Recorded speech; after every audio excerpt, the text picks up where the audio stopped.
Bom dia, bom dia, bom dia para você. Como você está nessa manhã de sexta-feira, dia 16 de agosto? Eu espero que você esteja bem. Eu espero que o seu corpo esteja bem, que o seu físico, o seu emocional, o seu espiritual estejam bem, para que tudo corra bem com você nesse dia e que a graça do Senhor esteja sobre a tua vida e que você possa, através dessa mensagem de hoje, achar em Deus respostas, que você possa achar em Deus respostas para as tuas perguntas pessoais, para as tuas perguntas ministeriais, para as tuas perguntas espirituais. Que Deus possa revelar-se a você nessa manhã.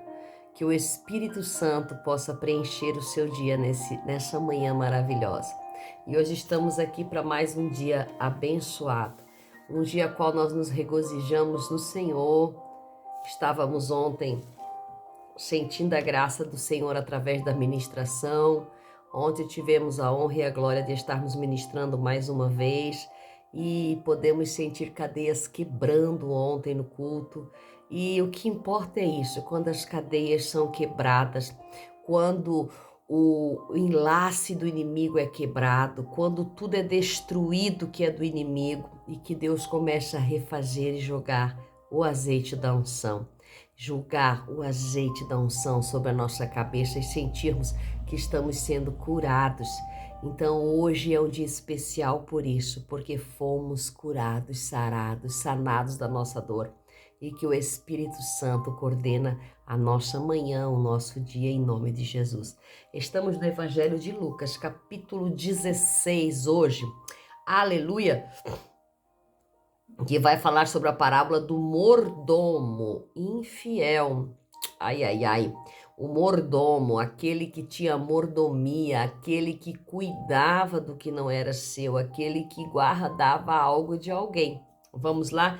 E disse também aos seus discípulos: havia um certo homem rico que tinha um mordomo, e este foi acusado diante dele como dissipador dos seus bens. E chamando-o, disse-lhe: que é isso que ouço de ti? Presta conta da tua mordomia, porque já não poderás ser mais mordomo. E o mordomo disse consigo mesmo: que farei, pois meu senhor me tira a mordomia? Cavar não posso, mendigar tenho vergonha. Já sei o que hei de fazer, para que quando eu for destituído da mordomia, me recebam em suas casas. E depois de chamar a si cada um dos seus devedores do senhor, disse ao primeiro: quanto deves ao meu senhor? E ele respondeu: 100 medidas de azeite. E disse-lhe: toma tua fatura, senta-te imediatamente e escreve 50. E depois disse a outro: e tu, quanto deves? E ele disse: 100 alqueires de trigo. E disse-lhe: toma tua fatura e escreve 80. Aquele senhor louvou o mordomo da injustiça por haver procedido com prudência, porque os filhos deste mundo são mais prudentes nos seus negócios com a sua geração do que os filhos da luz. Assim eu vos digo: fazei amigos com riquezas da injustiça, para que quando estas vos faltarem, elas vos recebam nos eternos tabernáculos. E aquele que é fiel no pouco, também é fiel no muito. E aquele que é infiel no pouco, também é infiel no muito. Portanto, se quantas riquezas injustas não haveis sido fiéis, quem vos confiará as verdadeiras? E se no alheio não foste fiéis, quem vos dará o que é propriamente vosso? Nenhum servo pode servir a dois senhores, porque aborrecerá a um e amará a outro, ou se apegará a um e desprezará a outro. Não podeis servir a Deus e a Mamon. E os fariseus, que eram amantes do dinheiro, ouviam todas essas coisas e zombavam dele.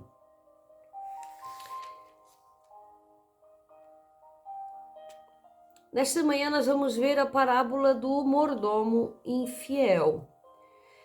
Vemos que diz a palavra do Senhor que havia um certo homem rico, e todo aquele que é rico tem mordomos, tem aqueles que se ocupam das coisas dele. E esse mordomo foi acusado diante do dono de ser um dissipador dos seus bens, ou seja, de usar dos seus bens, de gastar os seus bens. E aí o patrão chega e diz para ele: O que que é isso que eu estou ouvindo de você? Eu confio tudo a você e parece que você está dissipando meus bens. Presta conta das tuas mordomias. Presta conta daquilo que eu coloquei na tua mão para você gerar, para você gerenciar. Presta conta das coisas que eu coloquei nas tuas mãos, porque já não serás mais o meu mordomo após prestar as contas. Então ali o patrão estava pedindo a ele que prestasse conta daquele dinheiro que ele tinha colocado na mão do mordomo, porque o mordomo gerenciava a casa, gerenciava os negócios. Então ele tinha que prestar conta, ou seja, em papel, assinado, o que estava acontecendo ali para o senhor saber. Então o mordomo começou a pensar: o que eu vou fazer a hora que eu sair dessa mordomia? O que eu vou saber quando esse senhor me tirar a mordomia, quando esse senhor me tirar o meu trabalho? Cavar eu não posso e mendigar eu tenho vergonha. Provavelmente esse homem tinha algum problema físico, ou talvez algum problema emocional, porque ele dizia que ele não poderia cavar, não poderia trabalhar no trabalho braçal, deveria ter algum problema físico. E mendigar ele tinha vergonha. Então ele opta por fazer algo que ele esperava que aquilo iria lhe ajudar para os próximos anos futuros. Então ele disse que o que ele ia fazer quando ele fosse despedido daquela casa, para ele ser recebido de outra casa, ele tinha um plano. E qual foi o plano dele? O plano dele foi chamar os credores do Senhor, foi chamar os homens a quais ele tinha emprestado dinheiro, tinha emprestado situações, tinha dívidas, e, e ele fez um desconto para essas pessoas. Só que esse desconto que ele fez, ele fez um desconto de 50%, porque ele chama o devedor e diz: quanto é que você deve para o meu senhor? Aí o devedor disse: eu devo 100 medidas de azeite. Aí ele disse: então coloca 50 medidas de azeite, metade. Depois o outro ele perguntou: quanto é que tu deves? Ele disse: eu devo 100 alqueires de trigo. Então ele disse: toma a tua fatura e escreve 80. E o que ele estava fazendo ali? Ele não estava pegando dinheiro dessas pessoas. Ele estava planejando um futuro, fazendo esse desconto na fatura para esses devedores, para esses homens. Ele estava esperando que no futuro esses homens pudessem o contratar como seu mordomo, porque bem ele diz ali: o que eu farei para que eu seja recebido nas casas quando eu sair do meu cargo? Já sei o que hei de fazer para que quando eu for destituído da mordomia me recebam em suas casas. Então ele chama cada devedor, cobra deles a metade do preço, cobra deles 70% do valor, 80% do valor, para que esses devedores fiquem com as portas abertas para ele, porque ele estava fazendo um bem muito grande para esse devedor, achando que um desses devedores poderia contratá-lo quando ele saísse dali. Só que ele estava trabalhando com o dinheiro que não era dele. Ele era um mordomo, ele estava dando desconto sobre um valor que não era o dele. Ele estava sendo infiel para com o senhor dele, para com o patrão dele. Então a mente dele foi tão usurpada que ele achou que ele, denegrindo o patrão, ele estava fazendo outro patrão para ele. Só que à medida que você está denegrindo alguém, eu gosto muito de uma frase que diz: quando você fala mal de Pedro para Paulo, você conhece mais Pedro do que Paulo. Ou seja, se eu estou falando mal de alguém, a pessoa vai me conhecer melhor do que aquele alguém de quem eu estou falando.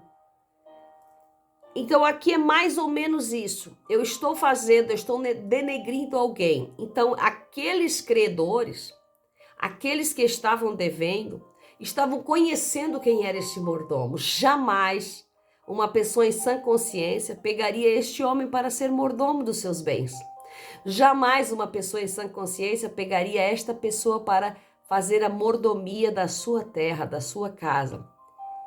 E aqui daí o Senhor vem falando que o senhor dele louvou o mordomo por ter procedido com prudência. Ele achou que o mordomo estava sendo prudente, porque o Senhor não percebeu o que ele tinha feito. O Senhor não percebeu que estava sendo roubado. Mas diz a palavra do Senhor que aquele que é fiel num pouco também é fiel no muito, e aquele que é infiel no pouco também é infiel no muito. Portanto, se quantas riquezas injustas não havia sendo fiéis, imagine quem vai confiar as verdadeiras. Ou seja, se ali ele estava sendo infiel nas riquezas do patrão, como é que alguém ia confiar suas próprias riquezas a este homem? Ele estava acreditando em algo mentiroso, em algo, uma mentira muito grande do inimigo que lançou sobre a vida dele, uma mentira muito grande na mente dele, acreditando que dessa forma ele estaria angariando novos futuros patrões para ele. Ele estava simplesmente, se denegrindo cada vez mais.